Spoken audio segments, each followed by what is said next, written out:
Hey, I'm Laura, a registered dietitian with a specialist interest in gut health and IBS, and I'm delighted to welcome you to the Gut Loving podcast. This is a podcast which aims to increase awareness of IBS and the tools and therapies that can help you manage and improve symptoms.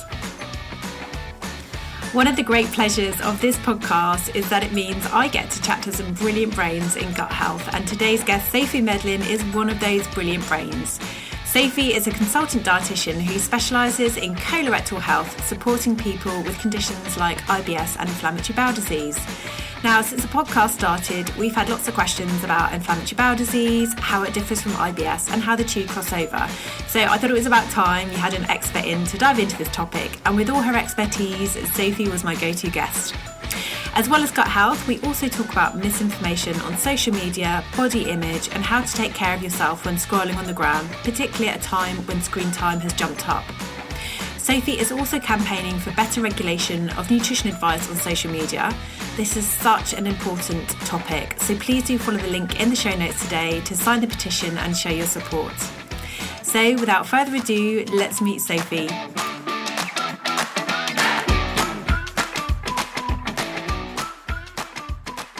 So welcome, you're listening to the Gut Loving podcast. This is season 4, episode 8, believe it or not, and I'm your host, Laura Tilt. If you are a returning listener, thank you for coming back and tuning in.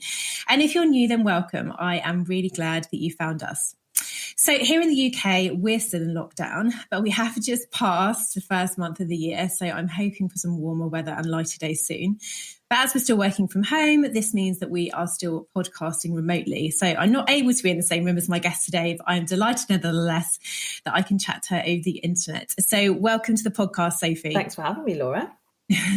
I asked you to come on here ages ago, but it's actually taken me months to arrange it. So tell me how you are and how you're doing in lockdown. What is helping to keep you sane? Oh, great question. I am good, thank you. I am doing all sorts of things to keep myself sane, and it's working some of the time. So I'm doing all the good stuff. I'm doing lots of meditation. I'm doing lots of gratitude practicing, doing lots of walking, doing lots of exercise, cooking for myself, trying to do all the good stuff to take care of myself. But I think it is tough. And I recognise that it's tough for us as people who work with other people, taking on lots of our patients' stress and anxiety and struggles at the moment. But it's also tough, for us, for lots of people. So, all that good stuff, trying to look after yourself works most of the time, but perhaps not all the time. And I think it's important that we acknowledge that, really.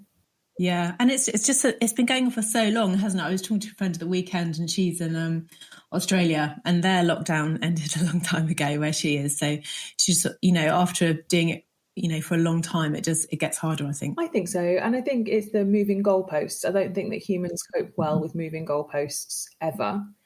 And I think this feels like every time you think you're making some progress, the goalposts move again, which is tough. Yeah. It's tough for everybody, I think.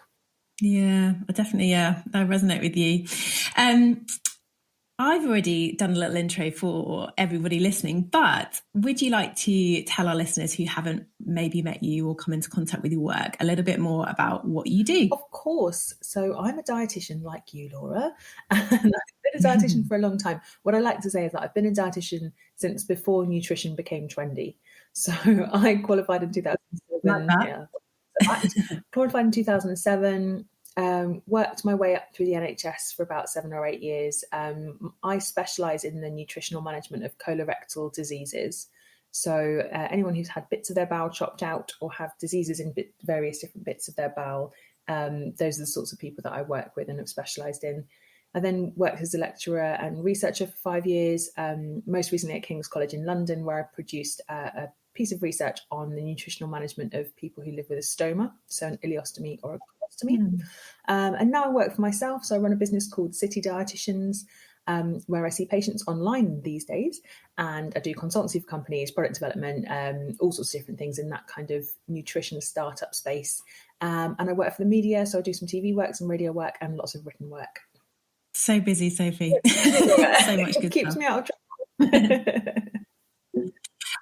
So how did you become interested? So, we're going to talk lots more specifically. I'd like to talk to you about IBD today, but how did you become sort of interested in the area of colorectal conditions? Because I think I've said on this podcast before that as a new dietitian, you sort of, similarly to doctors, you sort of have, rotate around lots of different specialties and then end up, choosing one that sort of resonates or feels good for you. So what was it about colorectal that sort of you thought, yes, this is for me? There's two factors to it. One is that I was working in a tertiary referral centre for people who have intestinal failure. So I was working in a really specialist centre where people from all around that area, whether they had a different hospital closer to them or whatever else, they came to our hospital for nutrition support and for intestinal reconstruction surgery. So I was working with some really, really complex patients, and I was working with a team of specialist nurses who were so passionate about what they did and who were really, noticeably making a difference to patients' lives every day. And to me, that was really, really inspirational. And I was super fortunate that they really took me under their wing and trained me. We don't get a lot of training in colorectal nutrition. So getting that training from a multidisciplinary team, sitting in with the surgeons, sitting with specialist nurses, really helped me to hone in on those skills and understand more. They're teaching me to look at scans and listen to bowel sounds and do all of these extra things that we definitely don't get taught at university.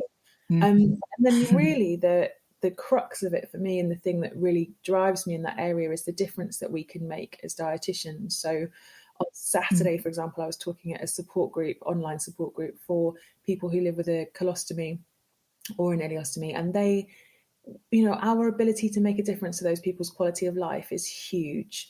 And those small interactions can really set people on a better path to their overall enjoyment of life and enjoyment of food and experience of eating. So it can make it so much better. And to me, that is such a privilege, and it makes me feel happy every clinic, every patient, and every day. So that is why I love it. So rewarding when you can make that difference to people. Oh, yeah, absolutely. And I think people, like everybody who doesn't have bowel problems, underestimates how traumatic it can be having bowel problems. And as you know, with your IBS work and all the work that we do with this area, when you can help somebody who is constantly anxious about what the effect of putting food in their mouth is going to be and how their bowel is going to react, it makes a big difference to people, and that's such a privilege. Yeah. So as you've heard, Sophie has lots and lots of expertise in the area of colorectal conditions. And just to give some context to the episode today, it's a long time since I've cared for patients with IBD specifically. And we've had some questions on the podcast about IBD and, the crossover between IBD and IBS and the importance of nutrition in this condition. So I'm here to pick Sophie's brains today as well, because it's a long time since I've worked in this area. And I also wanted to sort of delve into some nutrition myths, because I know that you talk about these quite a lot on social media and social media itself, which is a hotbed, isn't it? I feel a bit like a political hotbed when it comes to nutrition. So maybe we could start off, if you could start off by explaining what IBD is and how it's diagnosed. Sure. So IBD encompasses two main conditions, and there are some sub-conditions within that, but the two main conditions that people will have heard of that are inflammatory bowel disease are Crohn's disease and ulcerative colitis. If we start with Crohn's disease, it's described as a relapsing and remitting condition that causes inflammation in the gastrointestinal tract. And with Crohn's disease, that could be anywhere between your mouth and your bottom. So it could literally affect any part of your gastrointestinal tract. Crohn's disease it's an autoimmune disease, which means that your body is attacking your body. So your body has inappropriately launched an inflammatory response for no particular reason, but it continues to perpetuate itself. So you get a little bit of inflammation, which then continues to get inflamed, to get worse, and you can develop all kinds of really nasty complications as a result of Crohn's disease, which probably aren't really worth going into massively, partly because some people have a bit of Crohn's disease once in their 20s or in their 30s or 40s, and they never have any problems again. They have some treatment, it goes away, and they never have a problem. Other people, unfortunately, have a much stormier course and really have a very difficult time with Crohn's disease and can end up requiring intravenous nutrition at home and all sorts of complicated things. But I hate to sort of worry people, I guess, unnecessarily, because whilst it can be an incredibly life-limiting illness, it's not for everybody. And some people, as I say, do have a relatively straightforward course of their disease, and they might have a couple of what we call flares a couple of times in their life where they need some treatment, but the rest of the time they're sort of fine and it doesn't bother them. Ulcerative colitis is the same sort of condition, which is an autoimmune inflammatory condition with your tissues attacking your tissues, but it only affects the colon. So it only affects that very last bit of your bowel, which is a big piece of your bowel, in fact, 1.5 meters long. So actually a really big organ, but it only affects that bit. And so our patients who have ulcerative colitis can often have lots of different medications to try and calm the inflammation. They might have steroids and they might have other treatments just to try and reduce that inflammation and get it under control again. And a lot of the times that will work really effectively. But if it doesn't, they can have an ileostomy, so a stoma bag fitted. That means that their disease is gone. So we can take the colon out and people live quite happily without a colon, and we'll have a stoma bag. And that, for a lot of people with ulcerative colitis, will be a much better quality of life and will be a great, great improvement to their overall health. I can tell you've explained this a lot, Sophie. That was amazing. Develop these, It's always, it's. I think that's one of the skills as a dietitian when you first start off trying to explain a condition, and it definitely evolves over time, I think. Yeah, for sure. And so in terms of the symptoms of IBD, so when somebody does start experiencing symptoms on an ongoing basis, IBD is one of the, and eventually they get diagnosed with IBS. IBD is one of the things that gets ruled out along the way. So what are the symptoms of IBD, and sort of how is the condition similar to IBS and how does it differ? Yeah, great question. So many of my patients who have IBD will have been told they had IBS for a long time and it will have been misdiagnosed. And I would say that is the only reason they end up coming to me is because they've got IBD. So that's not the case for everybody, but my view on that is a bit skewed. But ultimately, IBS and IBD do have lots of very similar symptoms, and it can be really difficult, particularly for inexperienced GPs, to differentiate between the two. The key thing to think about is if the stool has, so when you're going for poo, if there is blood or mucus, then usually those are signs of inflammation or problems within the GI tract. So blood and mucus would be your first sign. Significant pain, I would say, would be a second sign, particularly if it's significant pain that's not necessarily associated with eating. So if it's that you have really bad tummy ache in the night, or sudden stabs of really bad tummy ache, or tummy ache that doesn't go away when you've had a poo, that's the sort of sign of something being slightly more wrong, perhaps, than it being IBS. Another thing that we notice with the IBD population, which is slightly different to the IBS population, is that often the pain and the needing to go to the loo will happen at night. So you might be woken up with pain and having to rush to the toilet, and even in the middle of the night when we would expect our bowel to be sort of asleep and not doing very much. And all of those symptoms can be part of IBS. All of those things can be put down to IBS in the end, maybe apart from the bleeding, which definitely needs investigating, but all those other things could be IBS. So that's one of the reasons why it's so difficult to differentiate. When you see your doctor, if you are worried that it's not IBS and it's something else, then it's really helpful to ask them for what we call a fecal calprotectin test.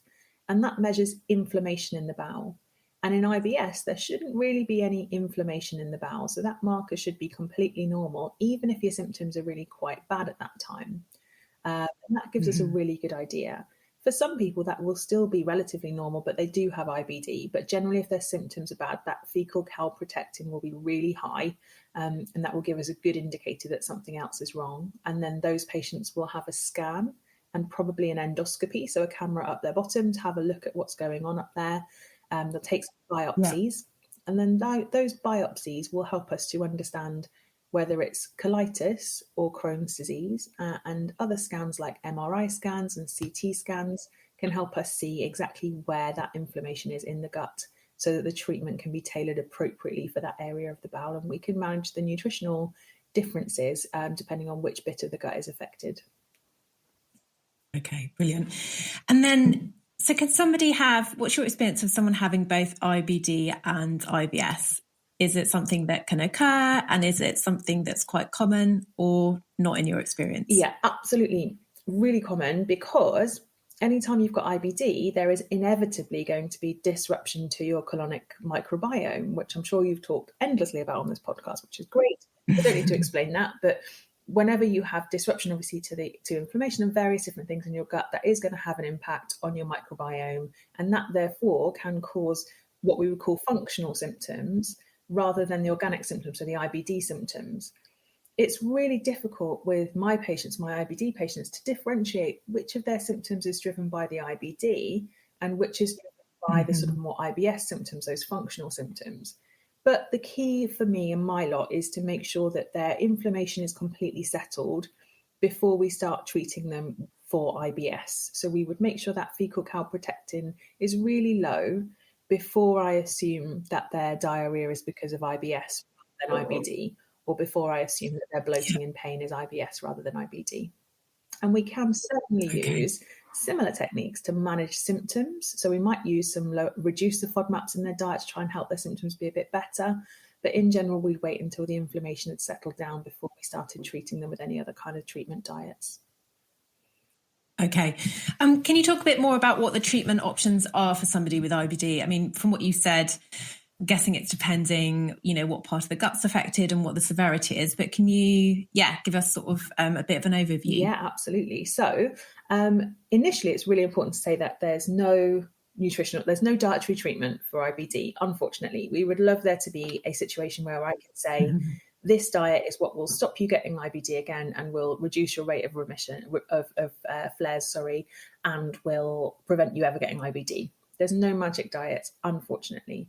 There's been a lot of research over the years into different treatment diets and different things we can try. And certainly there are different sorts of dietary treatments and management that we would use for different stages of the disease. So it also, as you say, massively is affected by which bit of the gut is inflamed. So it's important to remember that every bit of your gut does a slightly different job, particularly your small bowel. Every little sort of section of it is doing something different in terms of absorption of nutrients.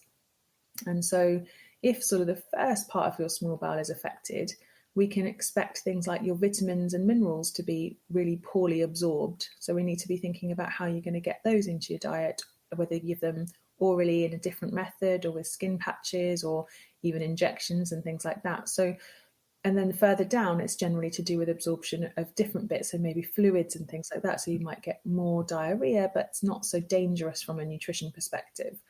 If it's oral, then there are certainly different things in terms of your diet that can make that better and worse.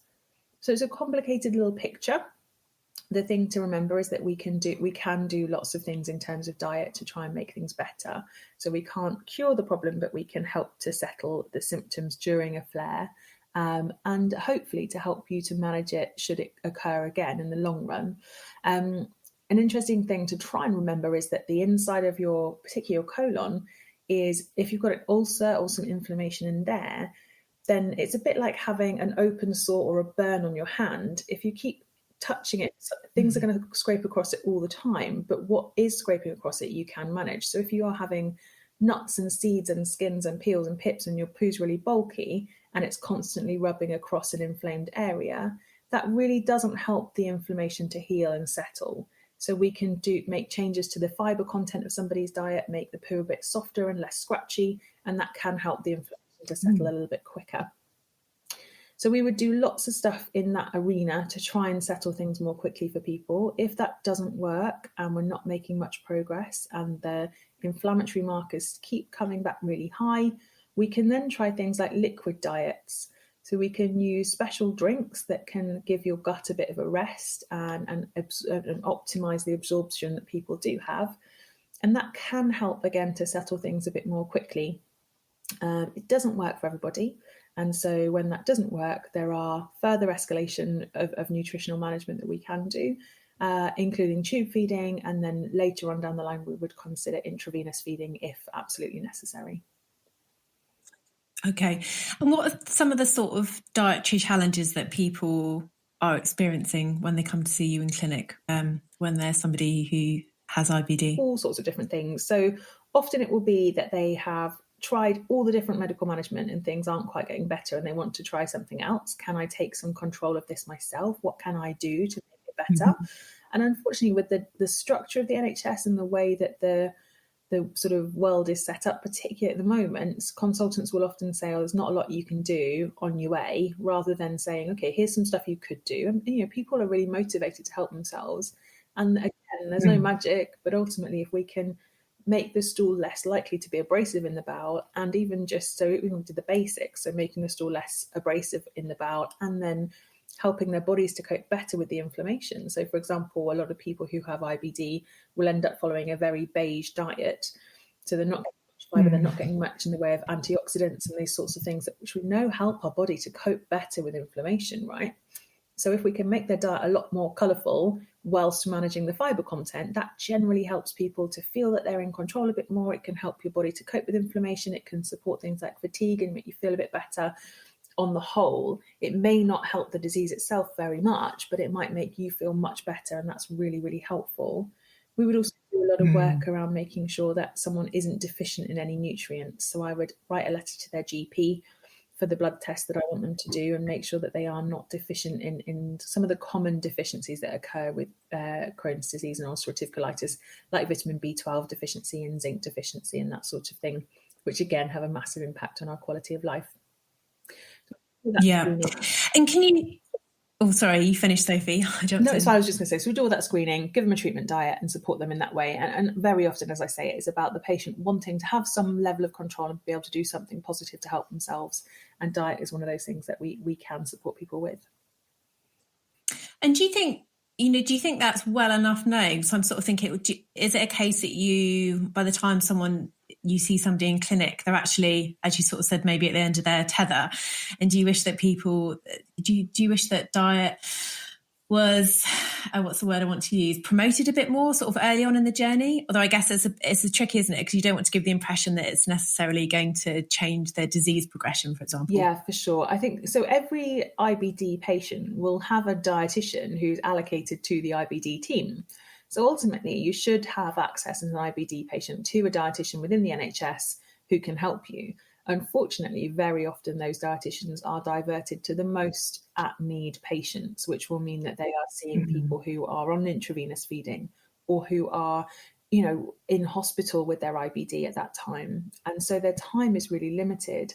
And that's, I think, where sort of the private practice and NHS can work really nicely hand in hand, where actually we can support to reduce the waiting time and all those kinds of things for our NHS patients. And whilst it will always, unfortunately, be a sort of two-tier system where those who can afford it can get it and those who can't, unfortunately, will have to wait, I think there is a great role for us there as private practice dietitians to really support our NHS colleagues to you know, take some of the burden off in those places. But yeah, I think I wish that diet was promoted more as a self-management strategy for people with IBD, or something they can do to support themselves. But again, the NHS waiting lists for dietitians are so long that I think that would make people anxious and stressed. So it's never going to be an ideal system until there is an army of dietitians ready and waiting to look after IBD within the NHS. Yeah. And if someone was thinking about coming to see you in clinic, I know obviously it depends on sort of, you know, what where their disease is and sort of, you know, what sort of stage it's in. But typically, sort of how many appointments might somebody have with you, for example? Yeah, so it sort of depends really, again, as you say, on what's going on for them. But so for some people, it might be a one-stop shop, and we just do all the education around nutrition and IBD, all the things that they can do, what we would call dietary optimization. So making sure that their diet is as good quality as it possibly can be to support their overall health and the chances of their bowel healing. And by healing, I mean just that current inflammation healing, not the permanent sort of healing that we would obviously all hope for in IBD, but is not the case.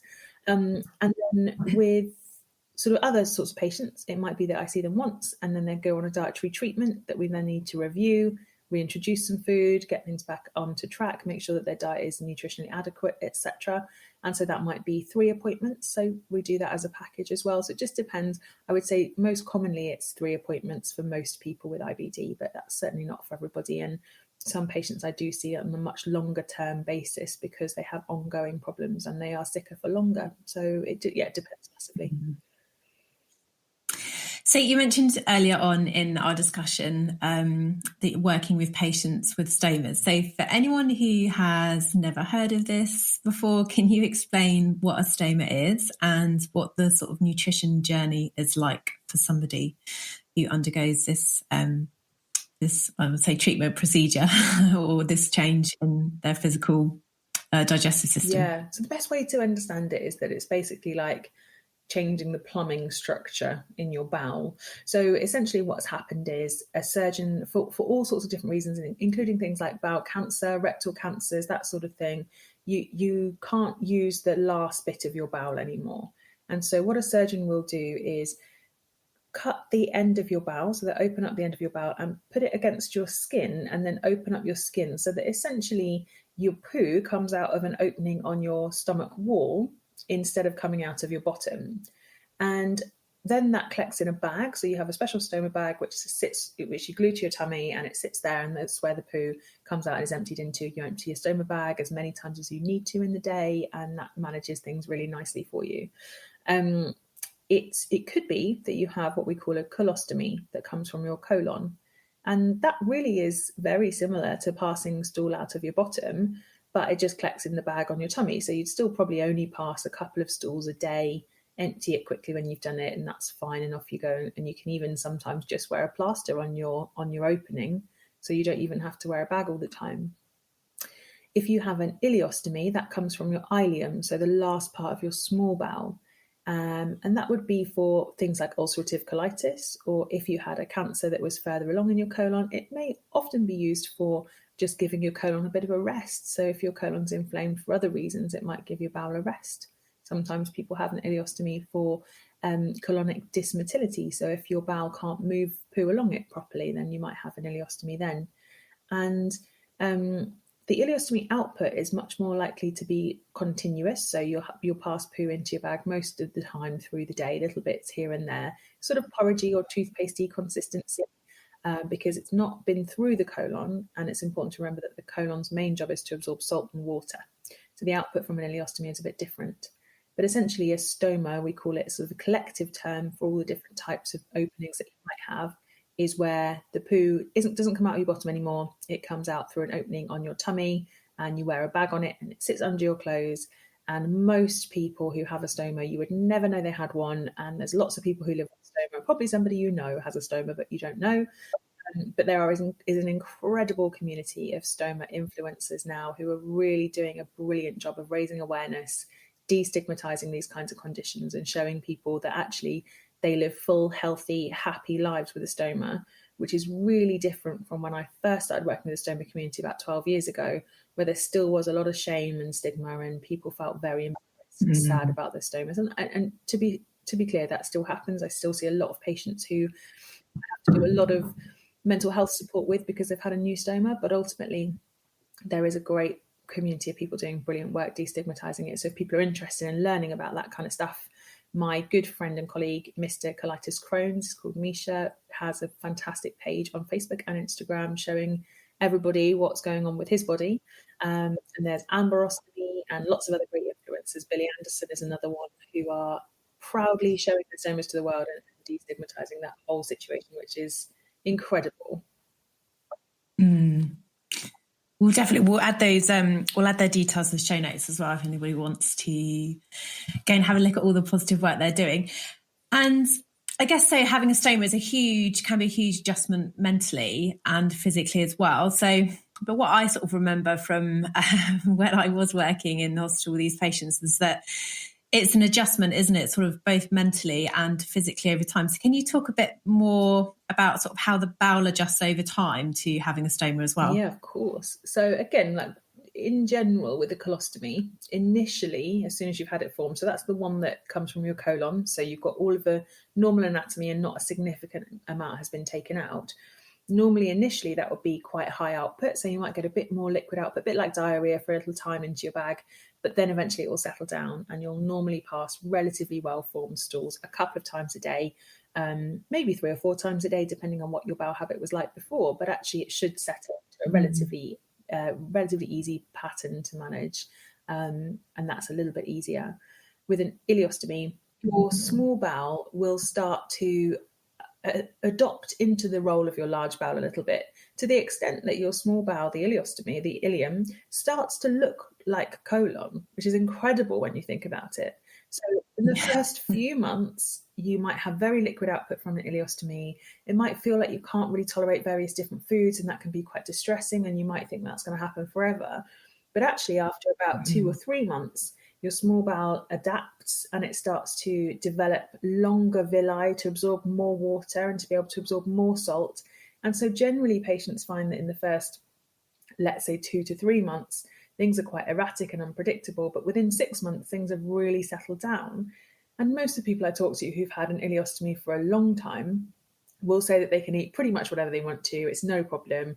But it does take maybe even up to a year for that process to happen and for you to get your confidence up a little bit as well, I think. Yeah, so amazing, that adaptation. Oh, it's incredible. When you see it on endoscopy pictures and you see how small bowel can adapt, it's amazing. And interestingly, in children, and particularly babies, that process it happens really quite rapidly because they've still got a lot of growth hormones circulating. So their ability to adapt very quickly and for their bowel to look, almost grow a new organ is really remarkable. I'm just going to throw another question in about, say, for someone who's had a colectomy, what's the sort of research into, is there any implications of what happens with the gut microbiome and, when the colon's been taken away? Is there any sort of research into what implications that might have for the rest of the body? The short answer is no. So as you know, the research into the microbiome is still relatively young in terms of all the things that we could potentially know about it in the long run. So we don't even know the extent of what our microbiome is doing in our body or how it's interacting in our body in healthy people or in people who are plumbed in the normal way, let alone people who live with an ileostomy.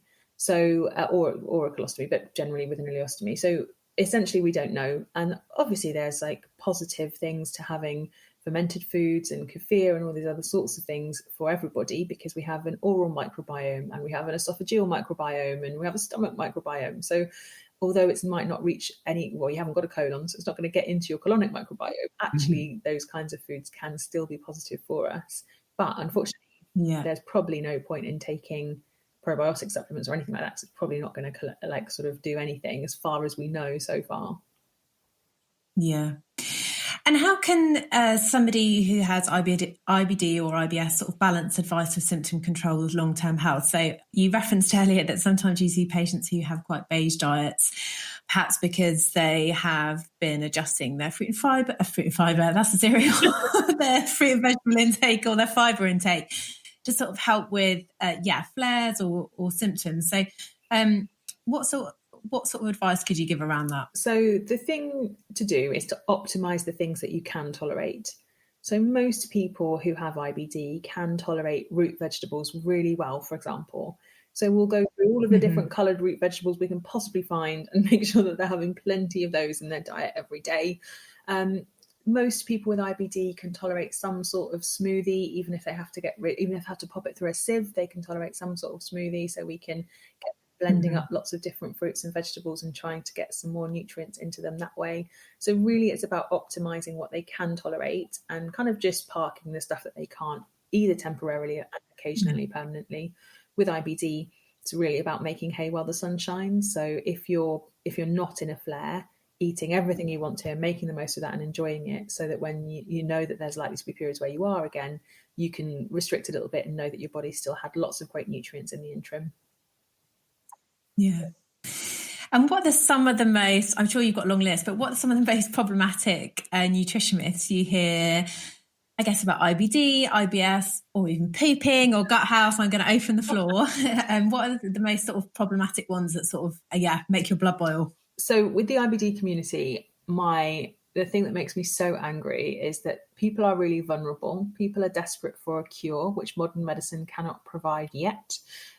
We can do lots of things to treat it and calm the inflammation. And there's so many brilliant drugs available now, but there is no cure. But all of my patients in their DMs on Instagram will have hundreds of people trying to flog them various different supplements saying it will cure them, saying alternative medicine, like functional medicine doctors promising to cure their IBD. There will be people saying, oh, you have to turn vegan and that will cure your IBD, when ultimately a vegan diet is much lower in some of the nutrients that we know people with IBD are deficient in anyway, and also full of fibre, which most people can't tolerate. So there's just all these people trying to prey on vulnerability, which makes me really angry and upset for them, because it's making promises that are just lies. And that is predatory behaviours like that on people who live with long-term debilitating and distressing conditions should be locked up, in my opinion. It's too many of them. The prisons would be full. So that's a problem. I think with IBS, it's a similar picture. People recognise that people who live with IBS are a group who are desperate for a solution to a complex problem. And often people want a quick fix. So lots of people will have tried everything before they go, say, for example, down the low FODMAP route. And that's great. I think sometimes you do have to exhaust your options before you realise that actually it's quite hard work, or you accept you have to put in the hard work, let's say. But again, there is always somebody trying to sell somebody a solution to a complex problem wherever they see those opportunities. The thing with general gut health that drives me mad at the moment is this sort of perception, or the way that it's being sold as something that's out of the reach of people. So the sort of wellness community has done things over the last 10 years like demonize breakfast cereal, which is full of fibre. And now suddenly the wellness community is trying to come back to sell you breakfast cereal that's gut friendly but costs you £5 a box. Like, why didn't you not just let everyone keep eating their bran flakes that cost them 20p? Like, that would have been better for everyone's gut health. And then things like selling supplements and that sort of thing, when actually what people need is just plenty of fruit and vegetables. So I think that that kind of wellness community, also will do things like sell you a juice diet, but then also bang on about your microbiome when they've just sold you a diet that cuts out all of the fibre from your diet. So it's that, what's the right word, kind of dishonesty, disingenuous plans. They sort of create problems for us and then sell us a solution that's twice as much money as what we actually could be doing. So you and I both have just contributed to a brilliant book by The Gut Stuff. And I think that that's a great way of making, they do such a good job of making gut health really accessible to people, demystifying, not pretending it's expensive to have good gut health. And that, is something I'm really passionate about, is just, it's not some kind of wellness fad to have good gut health. It is just something you can have if you just eat a normal, healthy diet. Yeah. I was talking about the fact the other day that you get a sauerkraut sold for like £6 a jar, and you can actually buy cabbage for like 60p. And it's cool. It's cool to make your own as well. Mm-hmm. But yeah, it's that kind of, it's the co-opting of it, isn't it? To sort of elevate it to this sort of, status which is only available for people that can afford, expensive supplements and expensive jars of sauerkraut. Exactly. And also I think one of my irritations around it, particularly for the IBS community actually, is that so many of my patients have ended up struggling with their gut health and getting IBS because they followed some crazy wellness fad for 10 years, or even a year. I had someone the other day who'd been on a paleo diet for a year, or was it paleo or Dukan, one of them, and ended up with terrible IBS as a consequence because she cut out basically all of the fibre from her diet for a year. And, that's what happens. That's the consequence. And then, of course, there'll be someone preying on those people to sell them a solution. That's, I don't know, makes me very cross, as you know. Yeah. Another area which I know that you've sort of spoken about quite a lot is around the fact that bowel conditions can often result in changes in the body weight, and that might be an increase in weight for some people, but for lots of people that I know that you work with, when they've been really unwell, they will have lost quite a lot of weight. So can you chat a bit more about some of the challenges that brings, and what advice you might give to somebody who's struggling with changes in their body shape or coming to terms with their weight being restored after a period of being unwell? Of course, yeah. So one of the problems that we have in society in general, I guess, is that when someone loses weight, even if they've lost weight because they're really sick, lots of people around them will say, oh my God, you've lost so much weight, you look great, what's your secret? Oh my God, tell me how to lose weight like you, how can I look like you? You're so skinny, look at you, you look incredible. when actually they're probably the sickest they've been in their life. So most of us, when we're really, really poorly, if you think of people who've got cancer, people who've got IBD, people who have other really debilitating illnesses, often they lose a lot of weight. But society tells us that weight loss is excellent and we should all be doing more of it all the time. And so it can be very difficult for patients to hear that everyone around them telling them how great they look when they feel terrible. You know, when they feel really sick, people will tell them they look great just because they're thin. And that's all part of our kind of horrible, toxic culture of glorifying thinness over anything else that you could possibly be. So, you know, aesthetics and health, not the same thing. You might look good as far as society is concerned, but you're very unlikely to be healthy. If you're your thinnest, you're unlikely to be your healthiest. Let's put it that way. And of course, that does then create some challenges with weight restoration. So when those patients then go from sort of a size 6, for example, if we're talking about women, from a size 6, and then they get better, they get healthier, and they go to a size 12, that can be really uncomfortable for them, because the bit of time they've had the most positive reinforcement has been when they've been really sick, and they believe that that's how they should look. For lots of people, they feel so much better that they don't care. But for a subsection of people, particularly I would say if they've had a stoma formed as part of that recovery journey, they can feel like their body image has been severely affected by the stoma formation and the weight gain. And that can then culminate in some really challenging mental and physical problems that it takes a long time to unpack and support them with. But that hope and help is there and is available, and people can feel completely accepting of their body, whatever shape and size it is, and whether they've got a stoma or not got a stoma or whatever else has happened to them. So, I feel incredibly frustrated all the time when my patients are struggling with weight gain. When they, I had a girl in my DMs the other day saying that she'd put on weight since her Crohn's had recovered, and she didn't know what to do, and she felt really uncomfortable. And I had a quick look at her profile, and she was still so very slim, still very much a sort of BMI probably around 19, 20. But she felt fat because she'd previously been a lot thinner, and people probably told her how great she looked. So it is a really complicated and difficult picture, and all is affected by our kind of diet culture, obsession with thinness, and all these sorts of things that affect all of us, actually, not just those with chronic illnesses. I definitely had that when I had a period of really bad anxiety, when I couldn't, and I made me extremely nauseous, and I lost weight, and I had that exact experience even as a dietitian.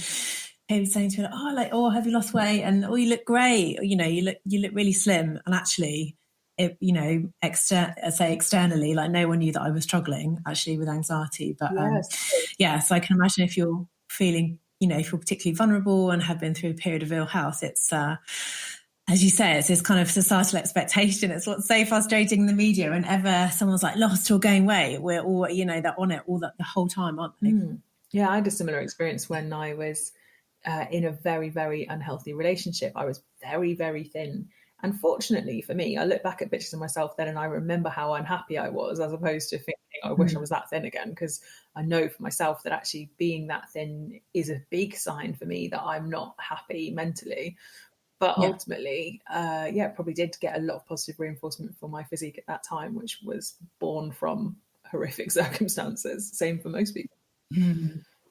Yeah, and I think we've seen more and more now on social media about people sort of speaking out about, when they were magazine, at the point at which they were appearing on the front of magazines, actually they were sort of in a place where they were, deeply unhappy and potentially sort of quite unwell as well. So what we see on the outside is not a good reflection of anything, to be honest. So moving on to talking about social media.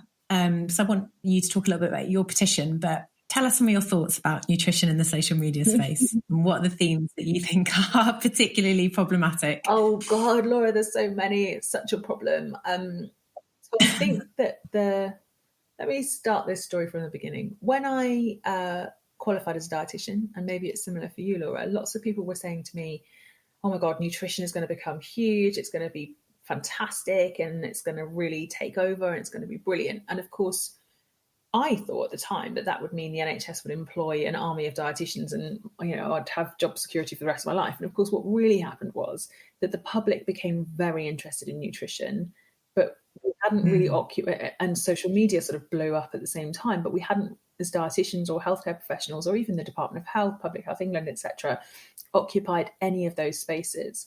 So what happened was people were looking for nutrition information on social media, and Instagram is kind of the best example. I think Instagram's 10 years old now. So Instagram became the place to go to for nutrition information, for dietary advice. And there was suddenly a wealth of people on there who were offering this with absolutely no qualifications.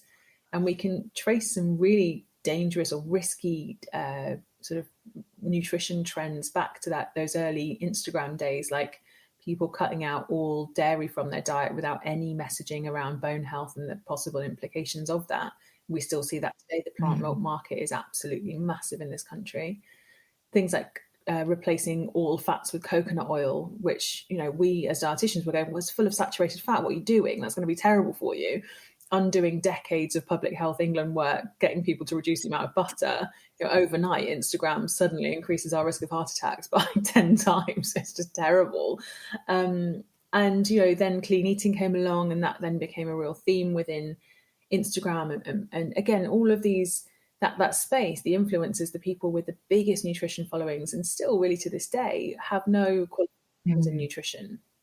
And that's something that causes me great concern and should be greatly concerning to everybody, because ultimately we know that young people get most of their nutrition and most of their health advice now from social media. That's where they go. They'd rather look at those sorts of things than speak to their doctor about things that are concerning them. But I think that the statistic that came out of Glasgow University last year was that 90% of nutrition information on social media is false. So if you look at the biggest influencers on social media, 90% of what they're saying about nutrition is false. And that is obviously of great concern. So we have this awful melting pot of people desperately looking for information in a place that's mostly wrong. And then we also have the situation where nutrition is very aesthetically focused, or seen to be very aesthetically focused now. And I've been really trying to do some work on social media recently to highlight the fact that social media promotes disordered eating. So a lot of the behaviours that are promoted by big Instagram accounts are very disordered in terms of their nutrition messaging. And by that, I mean that it really demonstrates that the person who is modelling those behaviours has a very bad relationship with food, but is demonstrating to the people that are following them that is a good way of managing your diet and managing your appetite and all these kinds of things. But also it holds up a very thin ideal, an ideal of body shape that actually is unattainable to most people if they want to maintain good health. We also have this weird situation where it's not even enough to be thin anymore. You have to be thin, but also have big boobs and a big bum and a thigh gap and tiny ankles and this really physique that's actually impossible to have, in fact, unless you've won the genetic lottery, or you've had plastic surgery, or you're editing your photos, all of which are probably the case. But ultimately, young women in particular, and now young men as well, are looking at these people and believing that that's what they should look like.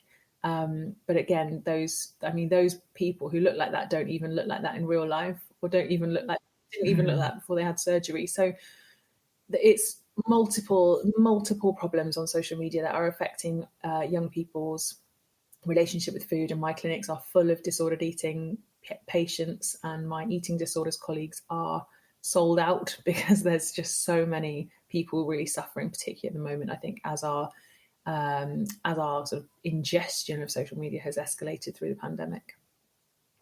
And it's so hard, isn't it? Because I think we're like the lucky ones to have the education to be able to dismiss things. But I know that some of my, very sort of smart friends can look at things and they'll still send me a message saying, what do you think about this tea or this supplement? And I just think it's so, because they're so persuasive, some of these messages, aren't they? And the people that sort of, the people that promote them. And, some of them, maybe they're quite easy to see through. But I think the problem about nutrition myths is that they usually have some like grain of truth, which has been like extrapolated into this like complete overhype. But I think if, because, members of the general population like don't have nutrition training, it's actually really hard, I think, in some cases to know know what to listen to, because there's so much noise out there. Yeah, for sure. And I think it's our job as dietitians to collectively work together to drown out that noise. And not just dietitians, registered nutritionists, people who are working in nutrition research. I think if we really collectively put our voices together, we can drown out some of that noise. But we will always be on the back foot because the people with the biggest platforms have no education, and nutrition is such a trendy thing to talk about. We see the Kardashians selling appetite suppressant lollipops and skinny teas and skinny coffee, and they have by far the biggest reach out. No dietitian, I mean, we can have hope, but I doubt very much that any dietitian is ever going to have the reach of a Kardashian. So how do we drown out that noise? And in my opinion, it's just being collectively evidence-based and in the centre of it all. So tell us about your petition. So my wonderful colleague Hala Al-Shafi, who runs a company called Nutrition Rocks, we came together to start a petition to try and regulate health messaging on social media. And we're really lucky to have got over 5,000 signatures now, and that's from lots of our amazing nutrition colleagues and students, and lots of the sort of really positive energy in behind it. What we really want to do is make nutrition messaging something that is regulated on social media. Even if it was only regulated in the same way as it was by the Advertising Standards Authority, we would be in a much better and safer position than the general public would. One of the things that's really high on my agenda is making diet and dieting products and dieting services not available to anyone, or not advertised to anyone on Instagram who is under the age of 18. Not just Instagram, I'm talking about TikTok and Facebook and everything else as well. I really notice the level of diet products that are pushed in our faces on social media is really high, and presumably is much higher for people who follow any accounts that promote that kind of thing or have ever clicked on any of those sorts of things. So the fact that dieting and diet products are advertised to under 18s, to me, is just a horrible situation. It's something that's really causing a lot of harm. So we're just trying to get some regulation in that area and trying to make the social media giants and also the government accountable for making this a safer space for people, and to reduce some of these eating disorders that we are seeing hugely rising during these times during these difficult times. So I will definitely share the petition in the show notes. But so what can we do? Any tips that people can use to sort of take care of themselves when they're scrolling? I guess particularly if they know they might say be vulnerable to that messaging, or be struggling with some sort of disordered eating behaviours. Where would be a good place for somebody to start? So the best place to start is to unfollow any accounts that you feel make you look at your body less favourably. So if you see something that you think, oh, well, I wish I looked like that, or I wish my body was like that, or I wish I had abs like that, unfollow. You don't need to see that. You don't need to have that thought. That's not a helpful thought for you to have. And I recognise that might be people who you know. It might not just be celebrities and people like that. It might be people you know. And there's a really handy mute button on Instagram, which means that you don't have to expose yourself to that without actually having the political outfall of unfriending somebody or unfollowing somebody. I would argue that any nutrition professionals using their bodies to sell nutrition messaging is not necessarily very helpful either. So even if that is nutrition professionals or dietitians, you have my absolute permission to unfollow them if you find that they are using their body in a way that perhaps makes you feel unfavorable about your own body.